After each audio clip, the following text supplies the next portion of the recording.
ഇതൊന്നും കേട്ടിട്ട് പോക്കോ.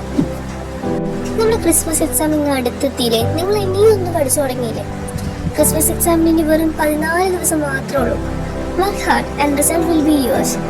എടാ, ആദ്യം നിങ്ങൾ നിങ്ങളെ തന്നെ മനസ്സിലാക്ക്, നിങ്ങളുടെ നിലവാരം ഒന്ന് മനസ്സിലാക്ക്.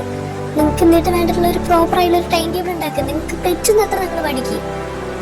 അതിപ്പോൾ മോർണിംഗോ ഈവനിങ്ങോ no matters about your study time. Keep in mind about scoring good grades. നിങ്ങൾക്ക് നല്ല മാർക്ക് കിട്ടി നിങ്ങളുടെ പാരൻസ് ഒക്കെ ഹാപ്പി ആയിരിക്കുക.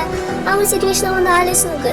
നിങ്ങളെ തന്നെ പ്രൗഡ് ആക്കുന്ന ആ നിമിഷം ഒന്ന് ആലോചിച്ച് നോക്ക്. എടാ, നിങ്ങൾക്ക് വേണ്ടിയിട്ട് ഒരു ഗോൾ തന്നെ ഉണ്ടാക്കിയിട്ട് അതിന് വേണ്ടി നിങ്ങൾ കഷ്ടപ്പെട്ടാൽ കിട്ടാത്തതായിട്ട് ഒന്നുമില്ല. പറ്റുന്നപോലെ പഠിക്കണം. നിങ്ങൾക്ക് പറ്റുന്ന നിങ്ങൾ എത്രയാണോ നിങ്ങൾ പഠിച്ചത് കോപ്പി അടിക്കാൻ നിങ്ങൾ വാങ്ങിക്കുന്ന ആ റിസൾട്ട് അത് ഒരു A+, 2 A+ ഒന്നുമല്ല. നിങ്ങൾ അതിന് വേണ്ടി കഷ്ടപ്പെട്ടൊന്നുമില്ലാണ് കാര്യം. അത്രയും നാൾ നിങ്ങളെ തള്ളി പറഞ്ഞ നിങ്ങളുടെ ഫ്രണ്ട്സ്, ടീച്ചേഴ്സ്, നാട്ടുകാർ, വീട്ടുകാർ അവരൊക്കെ നിങ്ങളുടെ ഈ ഒരു എക്സാം പേപ്പർ കാണുമ്പോൾ ഞെട്ടണം. അതാണ് നിങ്ങൾക്ക് വേണ്ട സ്പിരിറ്റ്. അതിനാണ് നിങ്ങൾ കഷ്ടപ്പെടേണ്ടത്. ഒട്ടും വൈകിട്ടില്ല. ഇന്ന് തന്നെ തുടങ്ങും. പഠിക്കും, നല്ല മാർക്ക് വാങ്ങിക്കും.